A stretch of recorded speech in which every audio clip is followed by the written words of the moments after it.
Billionaire CEO freezes when he sees his ex-wife working as a waitress.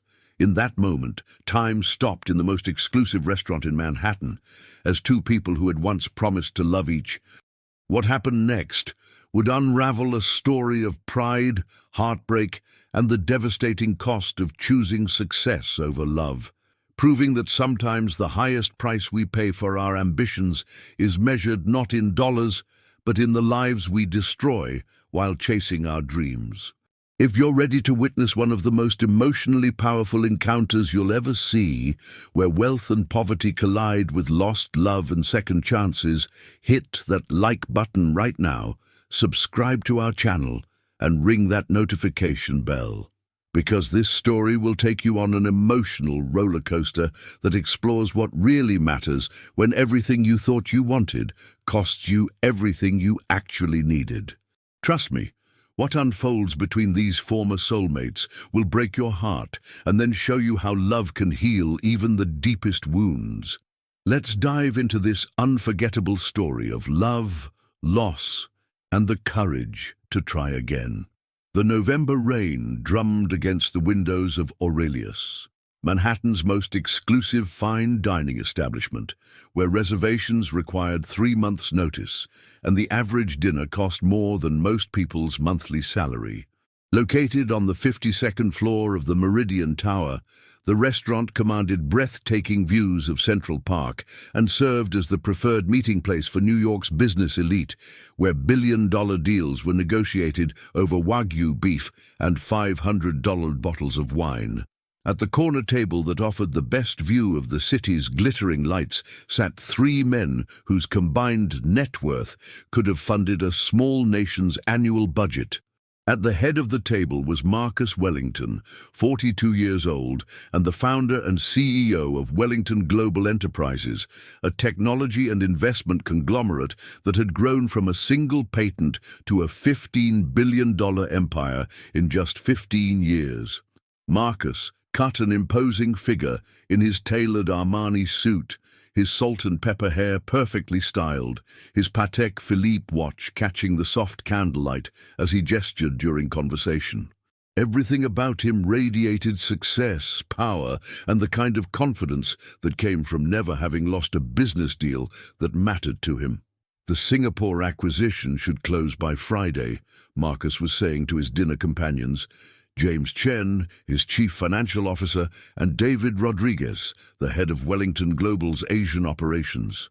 Once we have controlling interest in Pacific Tech Holdings, we'll have cornered the Southeast Asian market for AI processing chips. The conversation flowed between quarterly projections, market analysis, and strategic planning for the next fiscal year. It was the kind of high-level business discussion that had defined Marcus's life for the past decade, the relentless pursuit of growth, profit, and market dominance that had made him one of the youngest billionaires in American history.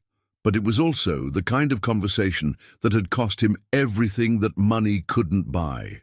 Grace Chen moved between the tables of Aurelius with the practiced invisibility of someone who had learned to serve the wealthy without being seen.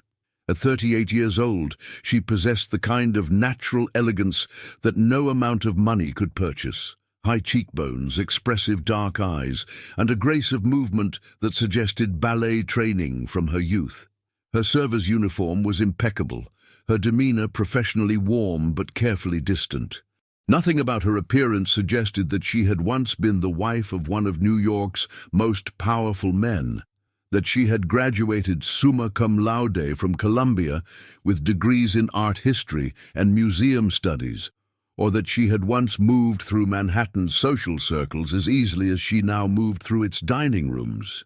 Grace had been working at Aurelius for 6 months, grateful for employment that paid well enough to support her modest apartment in Queens and allowed her to maintain the health insurance she desperately needed.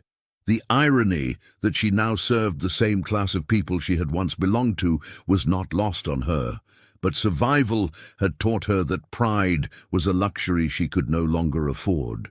She had served Marcus's table many times over the past months, always during business dinners, when his attention was focused entirely on deals and acquisitions, rather than the faces of the service staff. Her hair was different now, shorter, darker than the honey blonde she had worn during their marriage, and the stress of the past 4 years had changed her features in subtle ways that made recognition less likely. More importantly, the Marcus Wellington who sat at table 7 was not the same man she had married 12 years ago. That Marcus had been passionate, idealistic, driven by dreams of changing the world rather than simply dominating it. This Marcus was harder, colder, focused entirely on metrics and market share, speaking about human resources and consumer demographics as if people were simply variables in a business equation. As Grace approached their table to refill water glasses and take dessert orders, she moved with the same invisible efficiency that had kept her unrecognized for 6 months. But tonight, something was different. Maybe it was the way the candlelight caught her profile, or maybe it was a gesture that triggered some deep memory. But as she leaned forward to pour water into Marcus's glass, he glanced up at exactly the wrong moment. Their eyes met for perhaps 2 seconds, long enough for recognition to dawn, for shock to register, for the carefully constructed walls that both had built around their hearts to crack, just enough to let in the pain they had spent 4 years trying to forget. Marcus went completely still, his hand frozen halfway to his wine glass, his face cycling through expressions of disbelief, recognition, and something that might have been anguish. Grace felt her own breath catch, the water pitcher trembling slightly in her hands as she stared into the face of the man she had once loved more than her own life. Grace? The name escaped as barely a whisper, so quiet that his dinner companions didn't hear it over the ambient noise of the restaurant. Grace's professional training took over, her expressions smoothing into neutral politeness even as her heart hammered against her ribcage. "Good evening, sir," she said in the carefully modulated tone she used with all customers. "Would you care for dessert this evening? Our sommelier has recommended an excellent port to accompany tonight's chocolate soufflé." But her voice carried the slightest tremor, and Marcus caught it. Caught the way her hand shook almost imperceptibly. Caught the careful way she avoided direct eye contact. Caught the professional mask that couldn't quite hide the woman he had once known better than he knew himself. James Chen, oblivious to the tension crackling between Marcus and their server, was studying the dessert menu. "The soufflé sounds excellent. Marcus, what do you think?" Marcus didn't respond. He was staring at Grace with an intensity that made her feel exposed, vulnerable, as if all the carefully constructed defenses she had built were crumbling under the weight of his recognition. "I think," Marcus said slowly, his voice tight with controlled emotion, "that I've lost my appetite." He stood abruptly, his chair scraping against the floor with enough force to draw glances from nearby tables. "Gentlemen, I'm afraid I need to cut our dinner short. James, handle the Singapore contracts. David, push the quarterly review to next week." His voice was clipped, professional, but Grace could hear the underlying tremor that suggested he was barely maintaining control. "Marcus, are you all right?" David asked, concerned by his boss's sudden change in demeanor. "I'm fine," Marcus lied. "Just remembered an urgent matter that needs my attention." He pulled out his wallet and dropped several $100 bills on the table, far more than necessary to cover their meal, then looked directly at Grace for the first time in 4 years. "Could I speak with you privately?" he asked quietly. "Please." Grace glanced around the dining room, acutely aware that they were beginning to attract attention from other patrons and staff.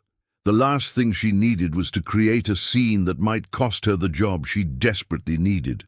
"I'm sorry, sir, but I'm not allowed to leave my section during service hours," she said, falling back on restaurant policy to create distance between them.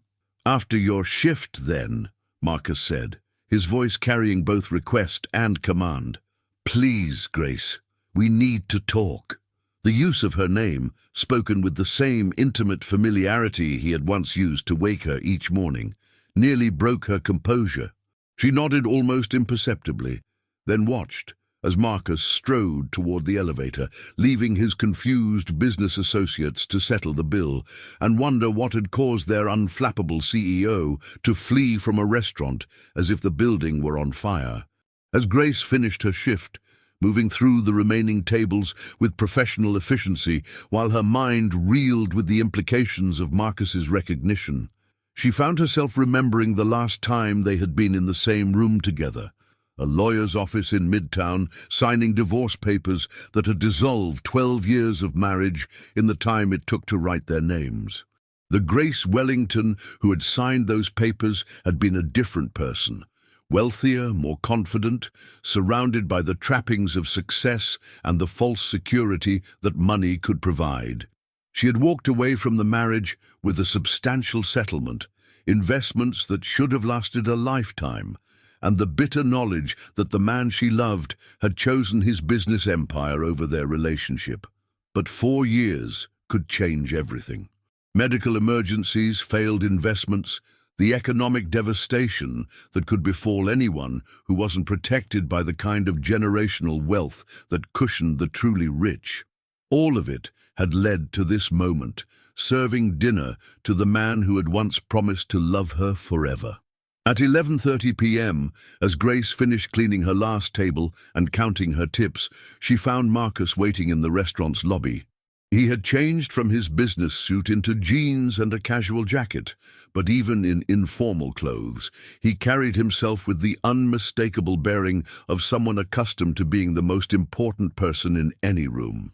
"Thank you for agreeing to talk," he said as they walked toward the elevator together.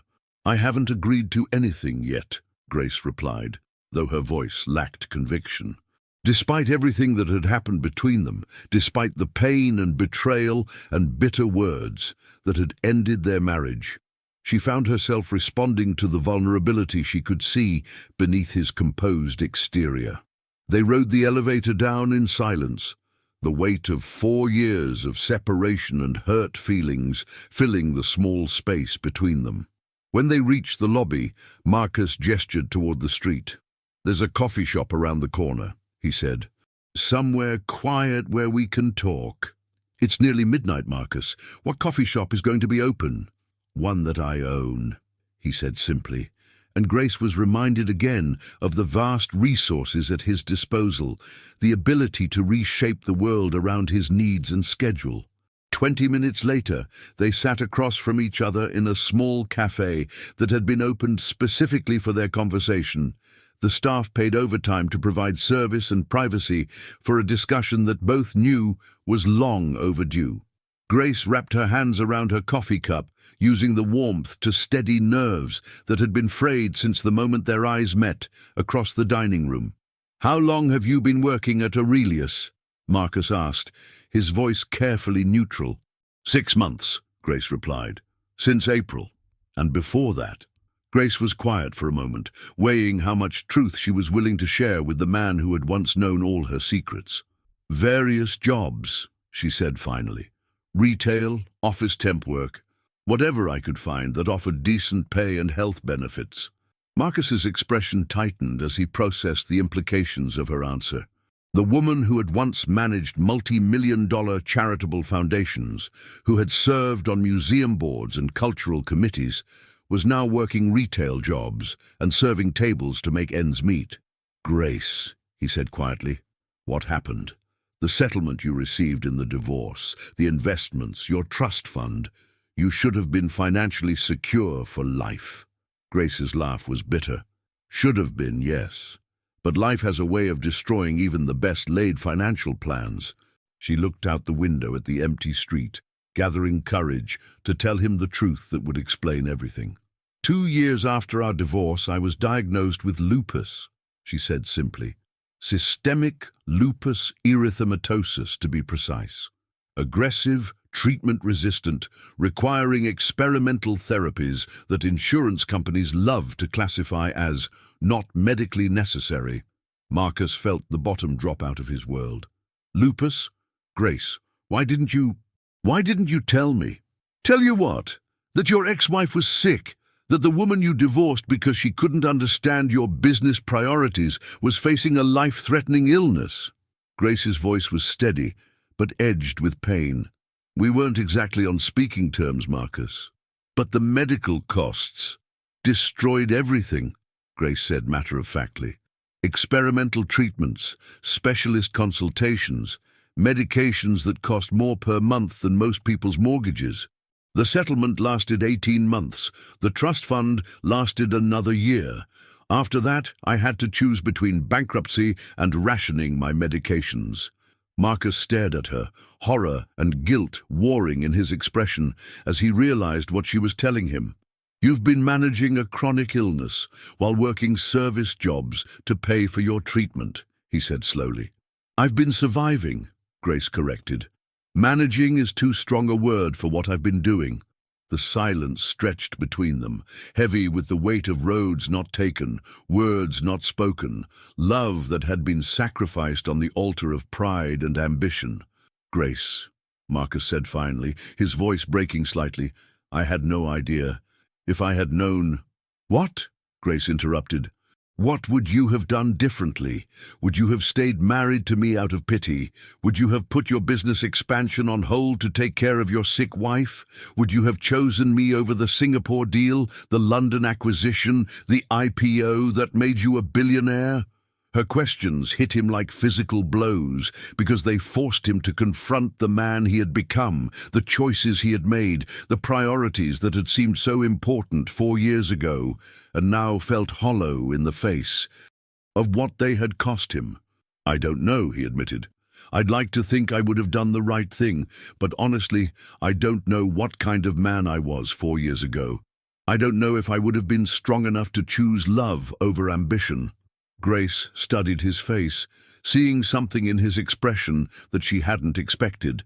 Genuine remorse, real vulnerability, the admission that success without meaning was just an expensive form of emptiness. And now? She asked quietly. What kind of man are you now?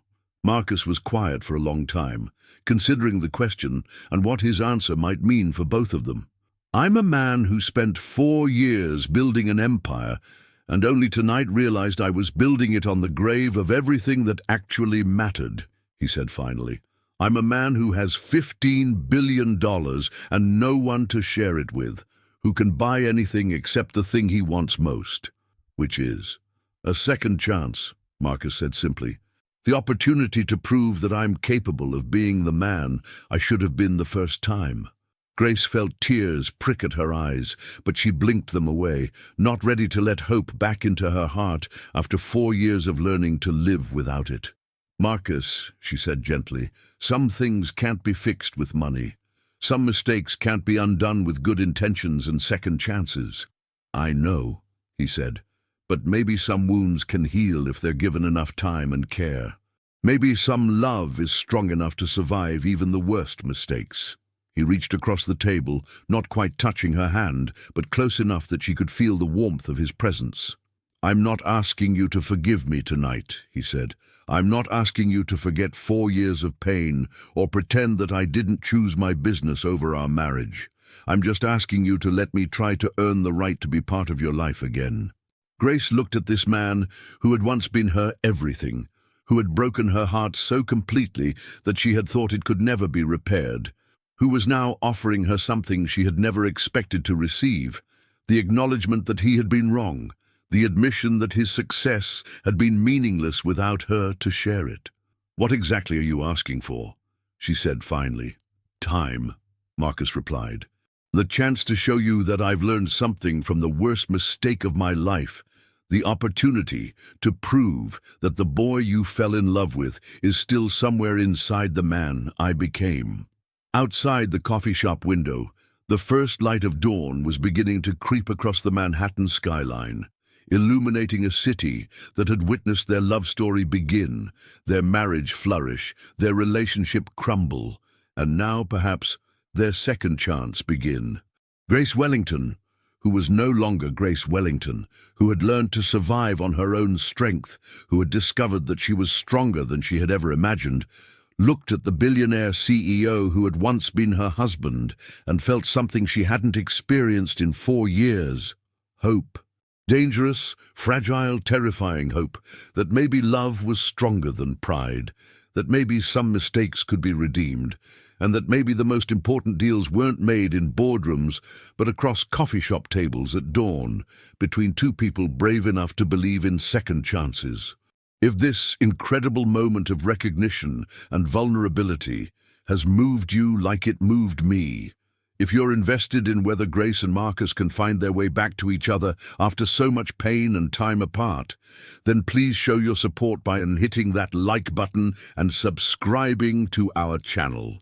Because what happens next, whether Grace decides to trust the man who broke her heart and whether Marcus can prove he's truly changed, will take you on an emotional journey that explores the real meaning of love, forgiveness, and second chances.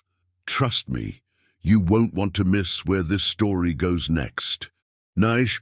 3 weeks after that late-night conversation in the coffee shop, Grace found herself standing outside the headquarters of Wellington Global Enterprises, clutching a business card that Marcus had given her before they parted ways. The imposing glass tower stretched 40 stories into the Manhattan sky, its sleek facade reflecting the December morning sun and serving as a monument to the empire that Marcus had built while their marriage crumbled. She had been avoiding his calls for 2 weeks, not out of anger but out of fear, fear of hoping too much, fear of opening her heart to the possibility of hurt, fear of discovering that his late-night vulnerability had been temporary and that the hard businessman would reclaim control once the shock of seeing her had worn off. But the envelope that had arrived at her apartment yesterday had changed everything. Inside had been a check for $2 million. The exact amount Grace had spent on medical treatments over the past 4 years, calculated with the precision of someone who had researched every hospital bill, every insurance claim, every specialist consultation that had drained her resources while she fought for her life.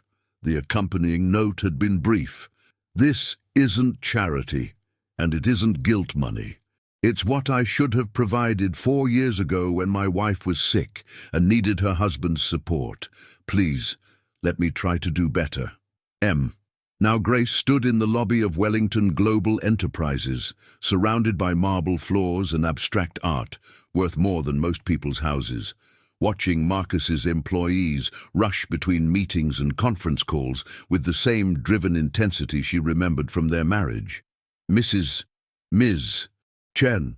The receptionist's correction reminded Grace that she had legally returned to her maiden name after the divorce, another small death of their shared identity. Mr. Wellington is waiting for you. The private elevator to the executive floor is just behind you. The elevator ride to the 40th floor gave Grace time to collect her thoughts and prepare for a conversation that could change everything. When the doors opened directly into Marcus's office suite, she was struck by how little the space had changed since their marriage.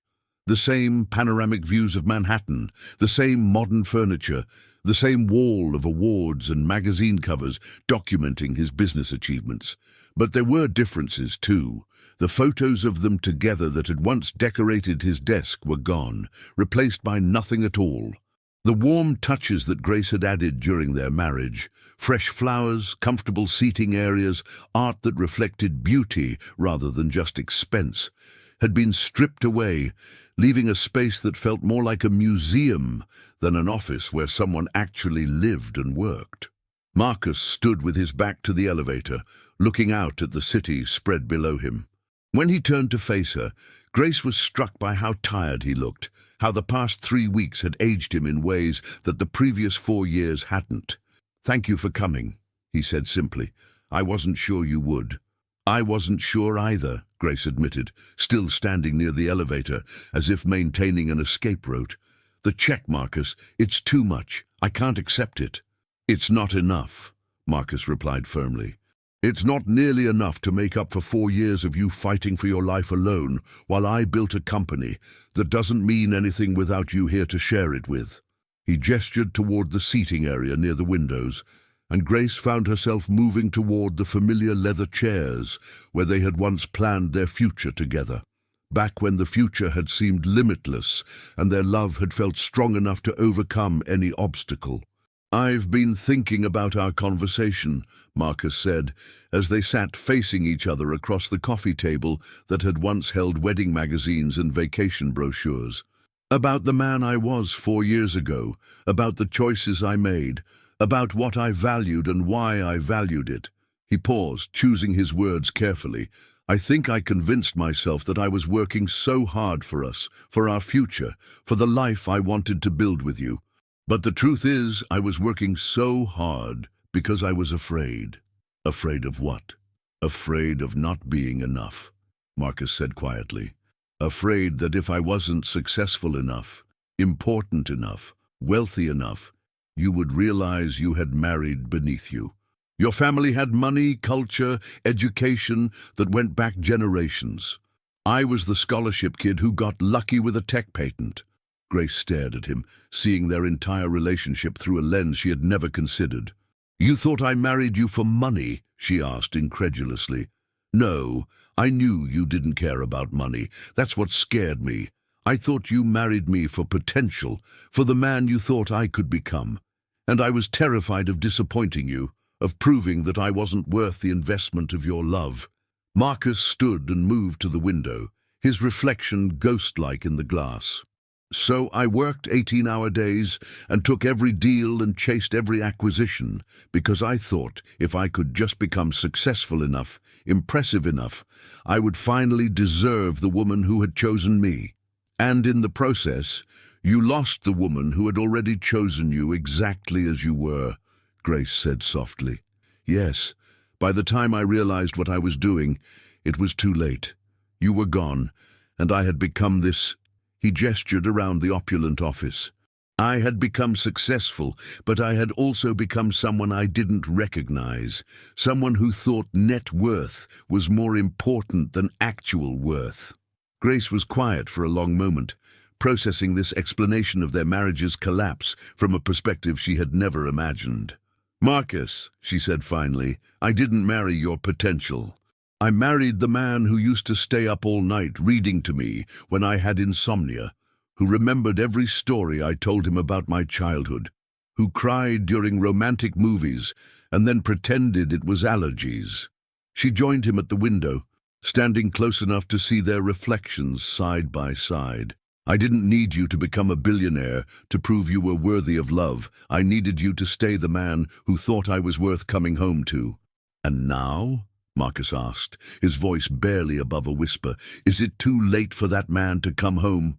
Grace turned to face him directly, seeing in his eyes the same vulnerability that had made her fall in love with him 15 years earlier, before the money and the pressure and the fear had changed him into someone she no longer recognized. "I don't know," she said honestly. 4 years is a long time, Marcus. We're both different people now. I've learned to be independent in ways I never imagined, and you've built an empire that requires constant attention. I'm not sure there's space in your life for anything else." "Then let me make space," Marcus said urgently. "Let me restructure my priorities, delegate responsibility, step back from day-to-day operations. Grace, I have more money than I could spend in 10 lifetimes. What I don't have is the one thing that money can't buy. The love of the woman who made me believe I was capable of anything." He moved closer, not quite touching her, but near enough that she could feel the intensity of his emotion. "I know I hurt you. I know I chose business over you, success over love, ambition over the woman who should have been my first priority. But I also know that some mistakes can be forgiven if the person making them has truly learned from them." Grace felt tears beginning to form, the carefully constructed walls she had built around her heart starting to crack under the weight of his sincerity. "What are you asking me, Marcus?" "I'm asking you to let me court you again," he said, the old-fashioned phrase somehow perfect for what he was proposing. "I'm asking for the chance to date my ex-wife, to fall in love with you again, to prove that I can be the husband I should have been the first time." "And if it doesn't work?" Grace asked. If we try again and discover that too much has changed, that we're too different now, then at least we'll know we gave love a second chance, Marcus replied.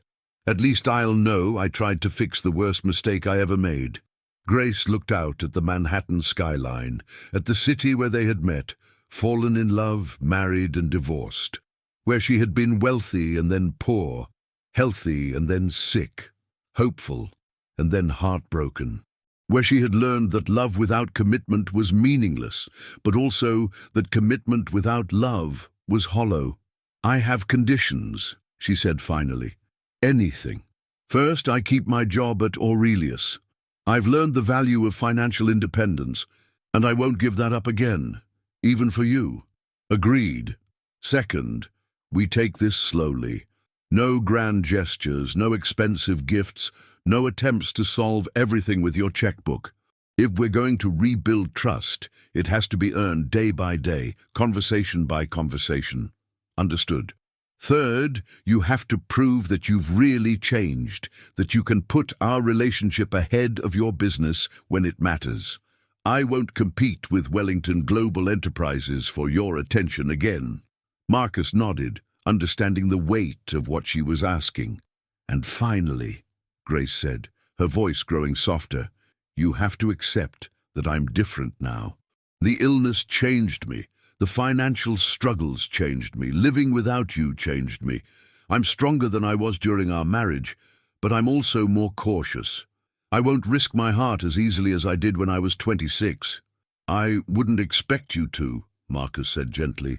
The woman you've become, independent, strong, survivor, that's the woman I want to fall in love with all over again. They stood in silence for several minutes, both understanding that they were at a crossroads that would determine the rest of their lives.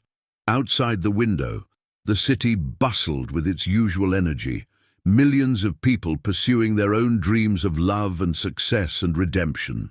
So, Marcus said finally, would you like to have dinner with me, somewhere that isn't Aurelius, where we can just be two people getting to know each other again?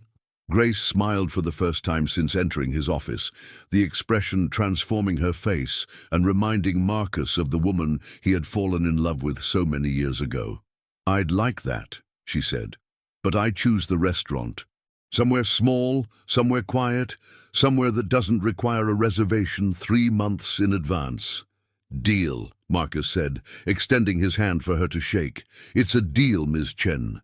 As Grace shook his hand, feeling the familiar warmth of his touch, she realized that she was about to embark on the most important negotiation of her life, not for a business deal or a financial settlement, but for the chance to rebuild love from the ashes of heartbreak, to create something new and stronger from the ruins of what they had once shared.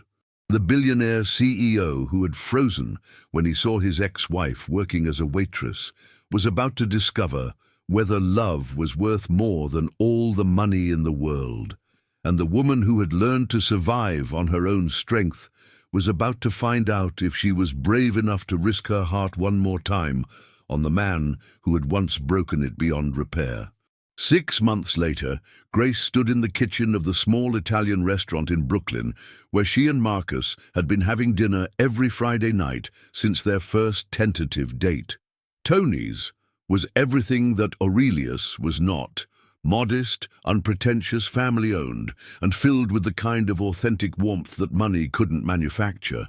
She was helping Tony Marcelli, the 70-year-old owner, prepare the evening's special when Marcus arrived earlier than usual, carrying flowers from the corner bodega and wearing the casual clothes that had replaced his business suits for their weekly dates. "She's in the kitchen helping my wife torture the ravioli," Tony called out as Marcus entered, his thick Brooklyn accent carrying the affection of someone who had watched their relationship develop with the interest of a beloved uncle. Marcus found Grace at the pasta station, her sleeves rolled up, flour dusting her hands as she worked alongside Mrs. Marcelli to shape the delicate pasta parcels that would be the evening's featured dish. "You're early," Grace said, looking up with the smile that had become familiar again over the past months, genuine, unguarded. the expression of someone who had learned to trust happiness again. "Finished with meetings early and thought I'd come help," Marcus replied, washing his hands at the sink. "Mrs. Marcelli, what can I do?" The elderly Italian woman, who had been initially suspicious of this wealthy businessman who was courting one of her favorite customers, handed him an apron with the authority of someone who had been managing kitchens longer than Marcus had been alive. "You can chop basil," she said firmly, "and don't think being a billionaire makes you too good to follow my instructions." As Marcus began preparing herbs under Mrs. Marcelli's watchful supervision, Grace found herself marveling at how much had changed since that night at Aurelius. The man working beside her bore little resemblance to the driven executive who had once prioritized conference calls over conversations, who had measured success in market share rather than shared moments. Their courtship had been unlike anything from their previous relationship.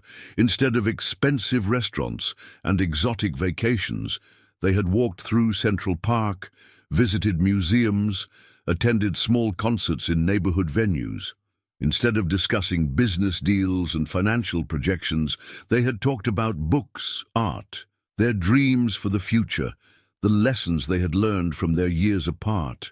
Most importantly, Marcus had kept his promise about putting their relationship first. He had delegated significant responsibilities to his management team, had limited his work hours to reasonable boundaries, and had consistently chosen presence over productivity when Grace needed his attention. "How was your day?" Marcus asked as they worked side by side, the question carrying the genuine interest of someone who cared about the answer.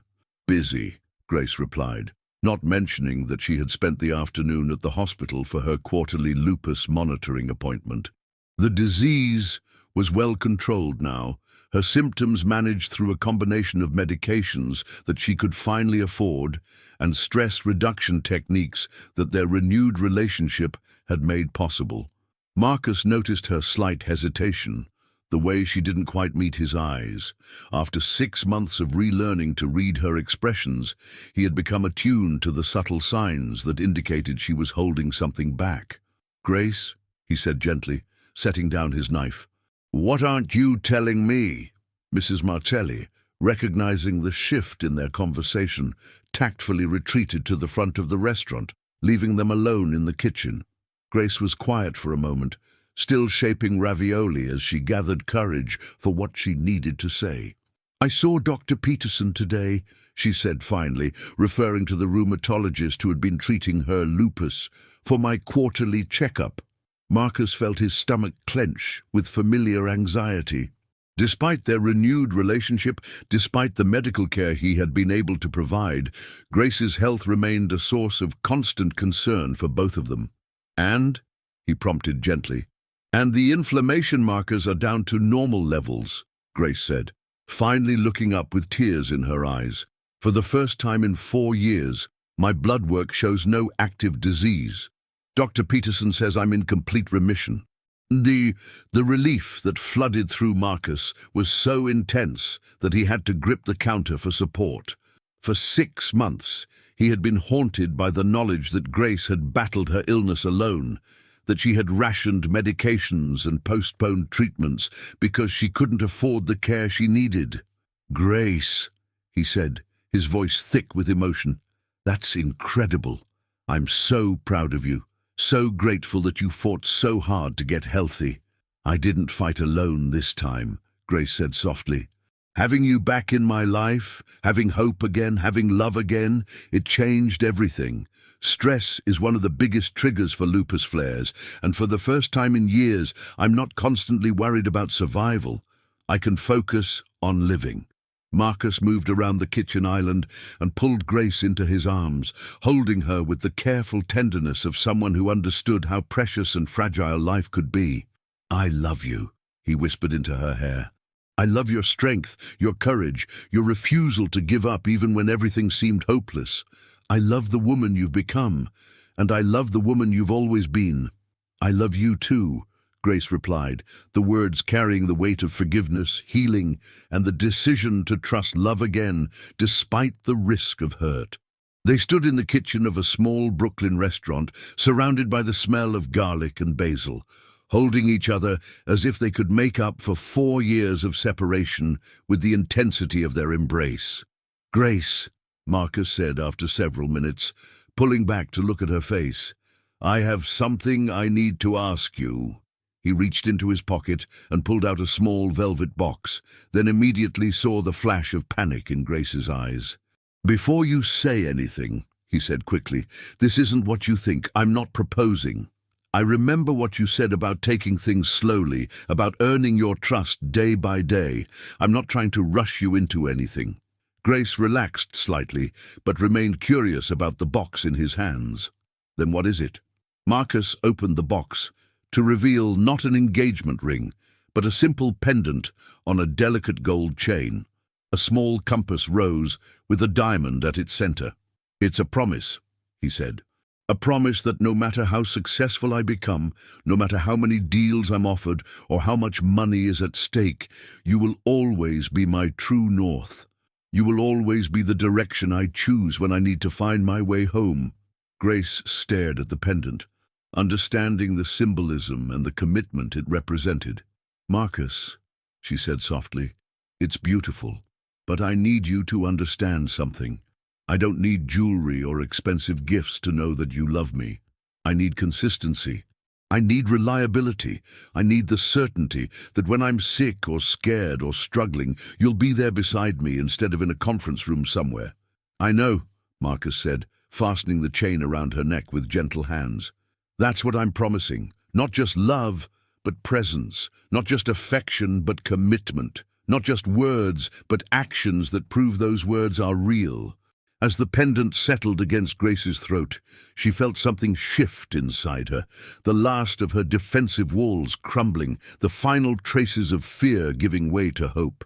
"Ask me again in 6 months," she said, knowing he would understand what she meant. "Ask you what?" Marcus said with a smile, playing along with her careful avoidance of the word marriage. "Ask me if I'm ready to be a team again. Ask me if I'm ready to sign up for forever with a man who's proven he can choose love over everything else. And what do you think your answer will be?" Grace looked at this man who had broken her heart and then worked so patiently to heal it, who had chosen humility over pride, who had given up the illusion of control in exchange for the reality of partnership. "I think," she said carefully, "that my answer will depend on whether you can go 6 more months, putting this relationship ahead of everything else, whether you can prove that Marcus the husband is stronger than Marcus the CEO." "Challenge accepted," Marcus said, pulling her close again. "And Grace, I'm going to spend the next 6 months proving that I learned something from the worst mistake of my life." As they returned to preparing dinner together, working side by side in the kitchen of a restaurant that had become their sanctuary, both of them understood that they were building something new from the foundation of what they had lost. Their first marriage had been built on passion and promise, on the assumption that love was enough to overcome any obstacle. Their second chance was being built on knowledge and choice, on the understanding that love required work, compromise, and the daily decision to put each other first. Outside the restaurant, Brooklyn hummed with its own rhythms of life and love and second chances. Inside, 2 people who had found each other, lost each other, and found each other again, were learning that sometimes the most beautiful love stories were the ones that survived their own endings, that sometimes the deepest commitment came from choosing each other again, after learning how much it hurt to choose anything else. The billionaire CEO who had frozen when he saw his ex-wife working as a waitress was discovering that the most valuable acquisition of his life wasn't a company or a contract. It was the trust of the woman he had never stopped loving. And the woman who had learned to survive on her own strength was finding out that true independence wasn't about needing no one. It was about choosing someone worthy of your dependence, someone who would hold your heart as carefully as you held theirs.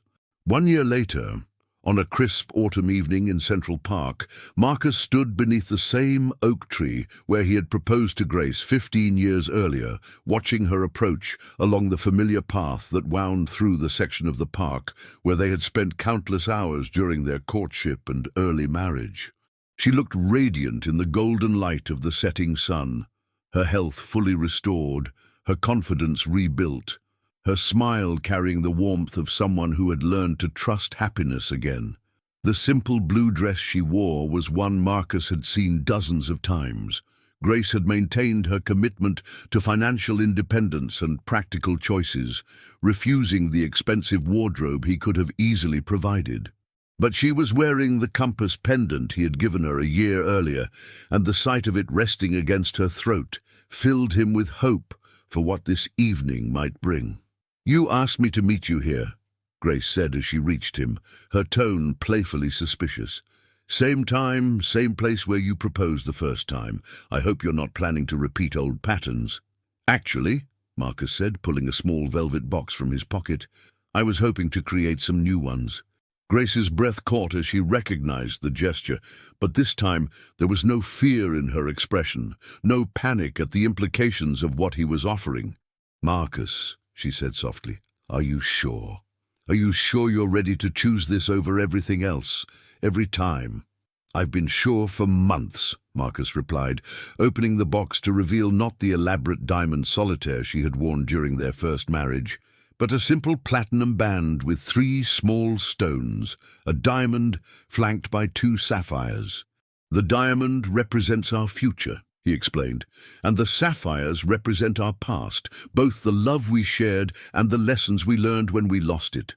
I don't want to pretend those 4 years didn't happen, Grace. They taught us both who we really are, what we really value, what we're willing to fight for." Grace stared at the ring, seeing in its modest elegance a reflection of how much they had both changed, how much they had learned about what truly mattered. "The first time I proposed to you," Marcus continued, "I was asking you to marry my potential, to bet your life on who I might become. This time, I'm asking you to marry exactly who I am right now, a man who has learned that no amount of success means anything without someone to share it with."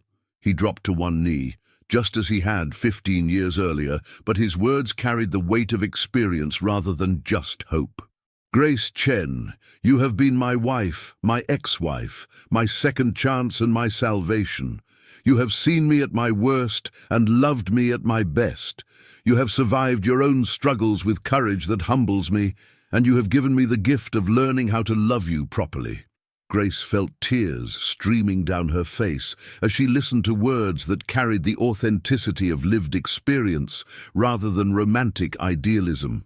"Will you marry me again?" Marcus asked. "Will you take a chance on us again, knowing everything we know now about how hard marriage can be, how easy it is to lose each other, how much work it takes to choose love every single day?" Grace looked down at the man who had broken her heart, and then spent 2 years proving he deserved a chance to heal it. The man who had given up business dinners to cook with her in Brooklyn restaurants, who had rearranged board meetings to accompany her to medical appointments, who had learned to measure success in moments together rather than deals completed. "Yes," she said, extending her left hand. "Yes, I'll marry you again, Marcus Wellington. I'll marry you exactly as you are, knowing exactly what I'm getting into, choosing this love with my eyes wide open and my heart fully committed." Lee, as Marcus slipped the ring onto her finger, Grace felt the symbolic weight of choosing love again, choosing trust again, choosing to build a future with someone who had proven that people could change, that mistakes could become wisdom, that sometimes the deepest love grew from the soil of the deepest hurt. "So what happens now?" Grace asked as Marcus stood and pulled her into his arms. "Now we plan a wedding," Marcus said. "Small, simple, focused on what really matters, family, friends, and the promise we're making to each other. And after the wedding, we live," Marcus said simply. "We work and love and argue and make up and face whatever challenges come our way together. We build a marriage based on who we really are rather than who we think we should be." "I As they walked back through Central Park together, Grace's hand in Marcus's, both of them understood that they were not the same people who had divorced 4 years earlier. They had been broken apart and rebuilt, tested by separation and strengthened by reunion, changed by suffering and refined by love. Their first marriage had been a beautiful beginning, written by young people who thought love was enough. Their second marriage would be a mature partnership written by adults who knew that love was just the starting point for a lifetime of daily choices to support, respect, and prioritize each other. 6 months later, on a sunny May morning in the garden of Tony's restaurant in Brooklyn, Grace Chen and Marcus Wellington were married for the second time, surrounded by 50 of their closest friends and family members, with Mrs. Margelli providing the catering and Tony himself officiating as a minister ordained online specifically for their ceremony. Grace wore a simple ivory dress that she had chosen herself, and Marcus wore a suit from his closet rather than a custom tuxedo. Their rings were the same modest bands they had chosen together, and their vows were words they had written themselves after 2 years of learning how to love each other properly. "I promise to choose you every day," Grace said, her voice steady and clear, "not because it's easy, but because you're worth the effort. I promise to trust you with my heart again, to build our life together on the foundation of everything we've learned about love, loss, and redemption. I promise to remember that success without you is just expensive emptiness," Marcus replied. "I promise to put our marriage first, our family first, our love first, every single day for the rest of our lives. I promise to be worthy of your trust and your love and your decision to believe in us again." As they kissed to seal their second marriage, the small wedding party erupted in celebration, but Grace and Marcus were lost in their own moment of quiet triumph, the victory of love over pride, of hope over fear, of second chances over giving up. Later that evening, as they danced to their wedding song in the restaurant where they had rebuilt their relationship one Friday night dinner at a time, Grace whispered in Marcus's ear, "Do you know what the best part of marrying your ex-husband is?" "What?" Marcus asked, spinning her gently in the small space between the tables. "You get to skip the part where you're still learning each other's flaws," Grace said with a laugh. "We already know the worst things about each other, and we chose each other anyway." "That's true," Marcus agreed. "Though I have to say, falling in love with you twice has been one of the greatest privileges of my life." As the evening wound down and their guests began to leave, Grace and Marcus found themselves alone in the restaurant where their second love story had truly begun.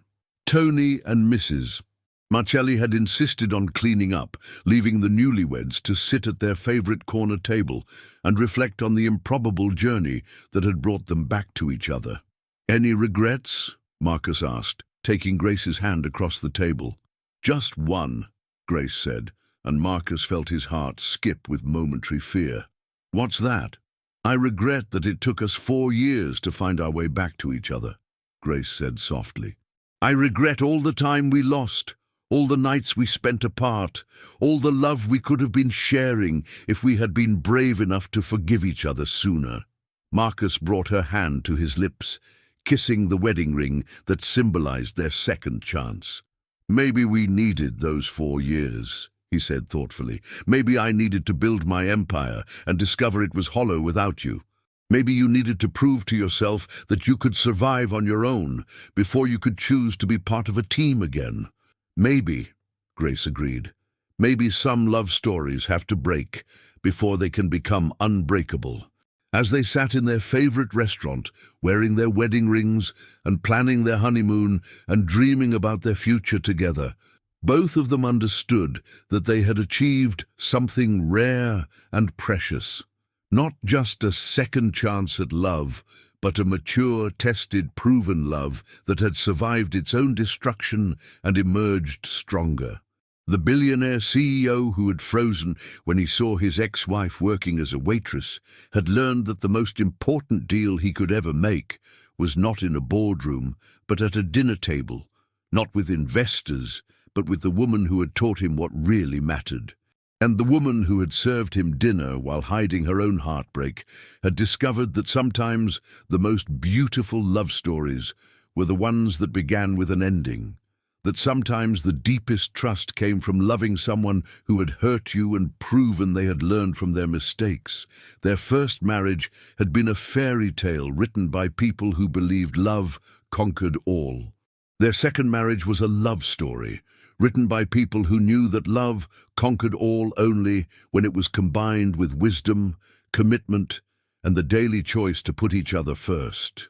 And in a world that often forgot that second chances were possible, that broken hearts could heal, that people could change and love could survive even the worst mistakes, Grace and Marcus Wellington stood as proof that sometimes the most extraordinary transformations happened when ordinary people decided that love was worth fighting for, worth waiting for, and worth believing in, even when all the evidence suggested it was too late.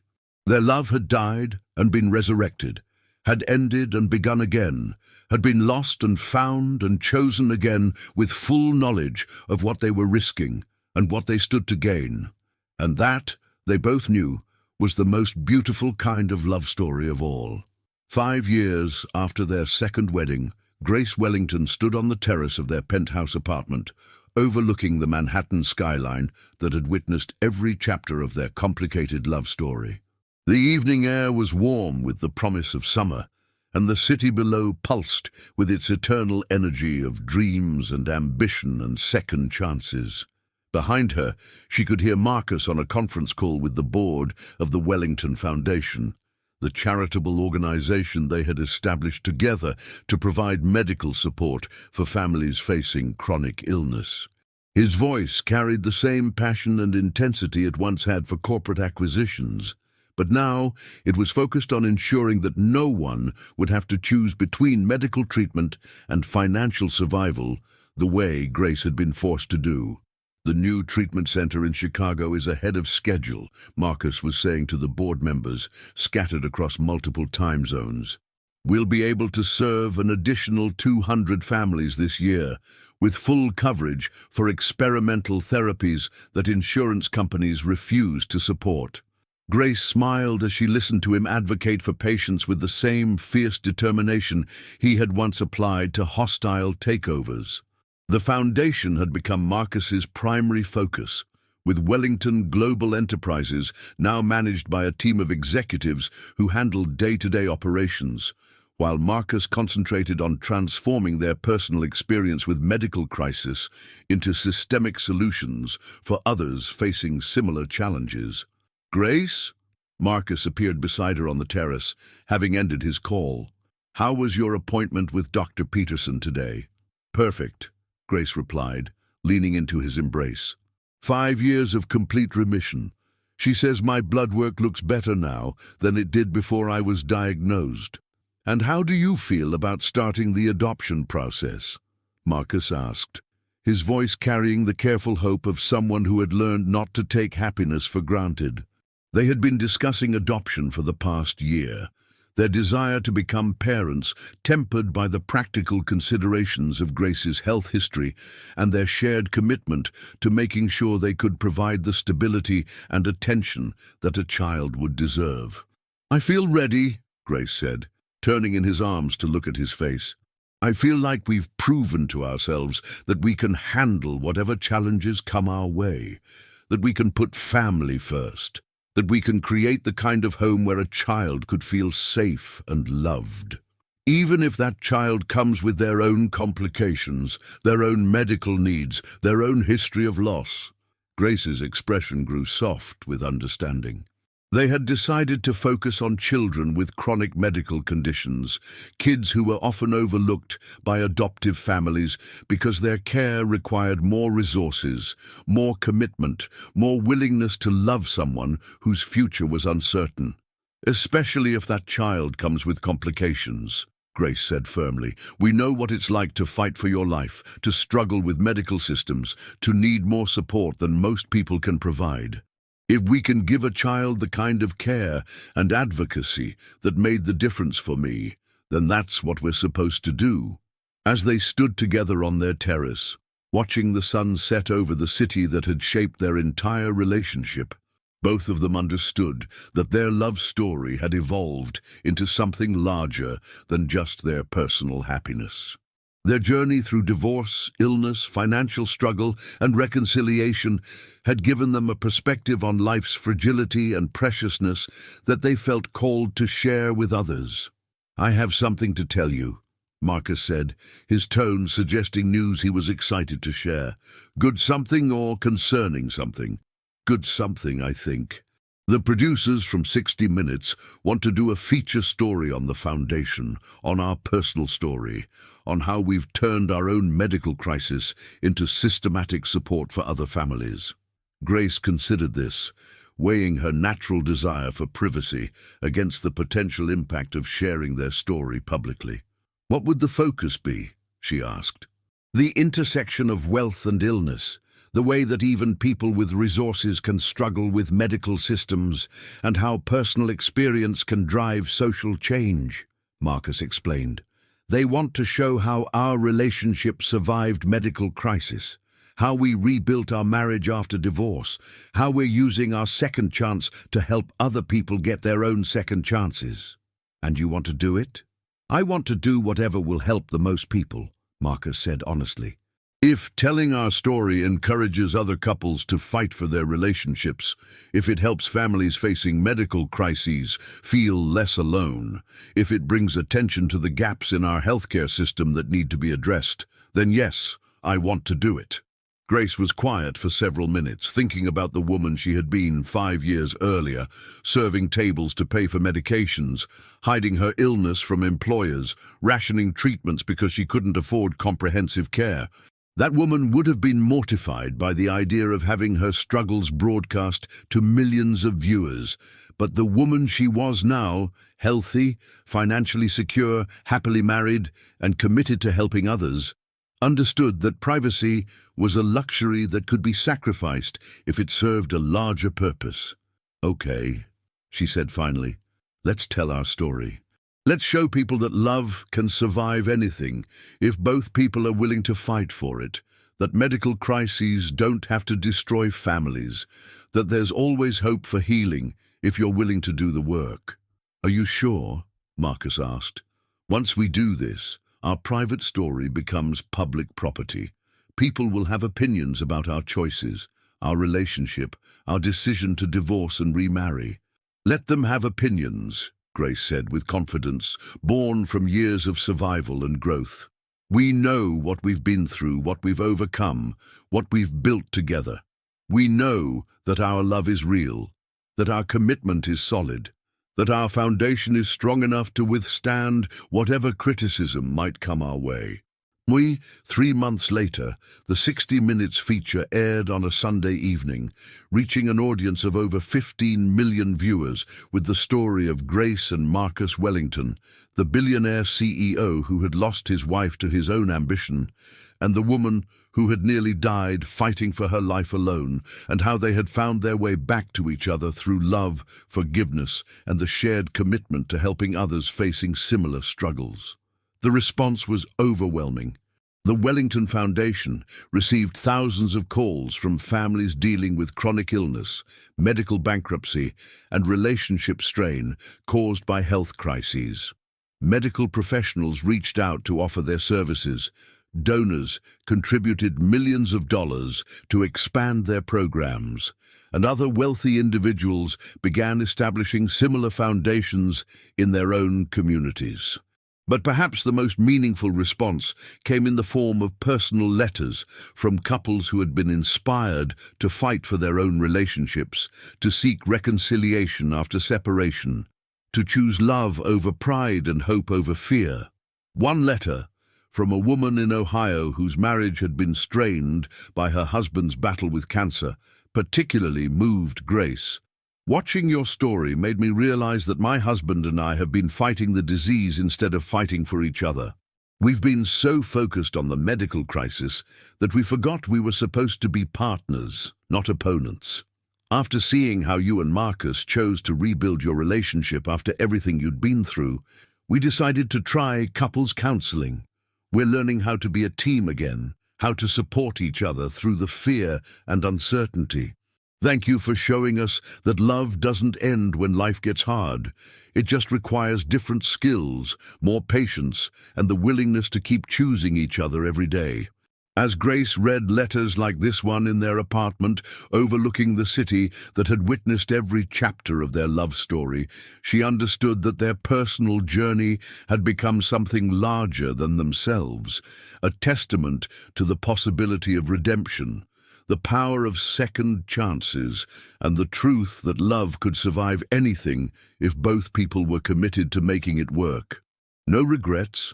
Marcus asked one evening as they prepared dinner together in their kitchen, a routine that had replaced his old habit of working late and eating takeout alone.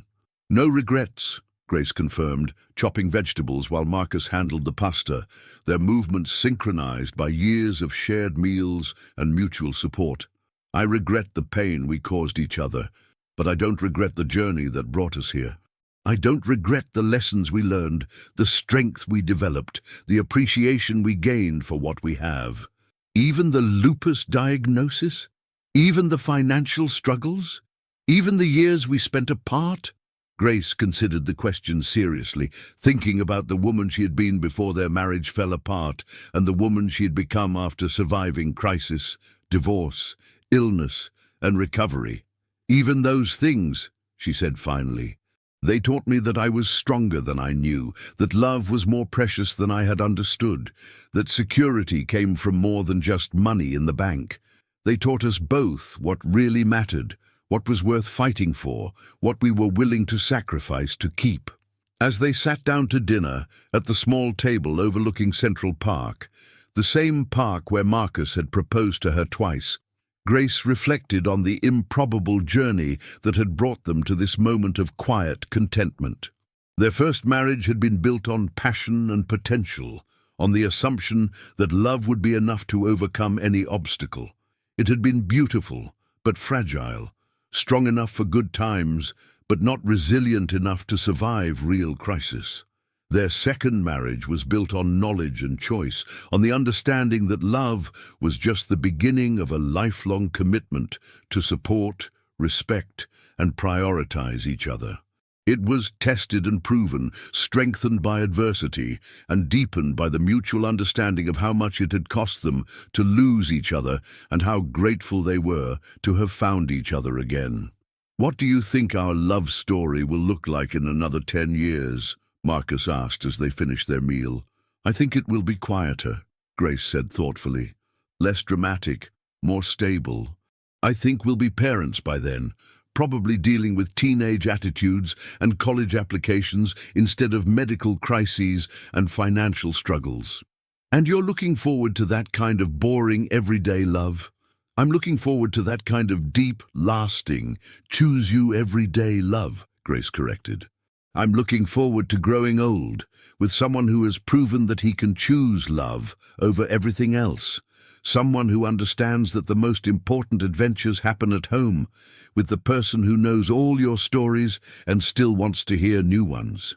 As the evening light faded over Manhattan and their apartment filled with the warm glow of contentment rather than the harsh shine of ambition, Grace and Marcus Wellington embodied the truth that some love stories have to end before they can really begin, that some relationships have to break before they can become unbreakable, and that sometimes the most beautiful marriages are the second ones, built on the foundation of everything the first one taught you about what love actually means. The billionaire CEO who had frozen when he saw his ex-wife working as a waitress had learned that true wealth wasn't measured in dollars, but in moments of connection, acts of service, and the daily choice to love someone more than you love yourself. And the woman who had served him dinner while hiding her broken heart had discovered that the strongest love was the kind that survived its own destruction, that the deepest trust came from forgiving someone who had hurt you and watching them prove every day that they had learned from their mistakes. Their love story had become a foundation, literally and figuratively, for helping others believe that second chances were possible, that healing could happen, that love could conquer all only when it was combined with wisdom, commitment, and the willingness to choose each other again and again, especially when it was hard. And in a world that often forgot that broken things could be repaired, that ended relationships could begin again, that love was both the most fragile and the most resilient force in the universe, Grace and Marcus Wellington stood as living proof that sometimes the most extraordinary love stories were the ones that refused to stay finished, that kept writing new chapters even when everyone assumed the book was closed. Thank you for joining me on this incredible emotional journey of Grace and Marcus, whose love story proves that sometimes the most powerful word in the English language isn't forever, it's again. If their story of lost love, personal growth, and the courage to risk your heart a second time has moved you like it moved me, please show your support by hitting that like button, subscribing to our channel for more stories that will restore your faith in love and second chances, and sharing this video with anyone who needs to be reminded that it's never too late to choose love over pride, hope over fear, and forgiveness over holding on to hurt. Grace and Marcus's transformation from bitter ex-spouses to partners in love and philanthropy reminds us that the most beautiful love stories aren't the ones that never face problems. They're the ones that face problems together, learn from their mistakes, and choose each other again with full knowledge of what they're signing up for. Thank you for being part of this community that believes in the power of redemption, the possibility of second chances, and the truth that love can heal even the deepest wounds when both people are brave enough to let it. I'll see you in the next inspiring story.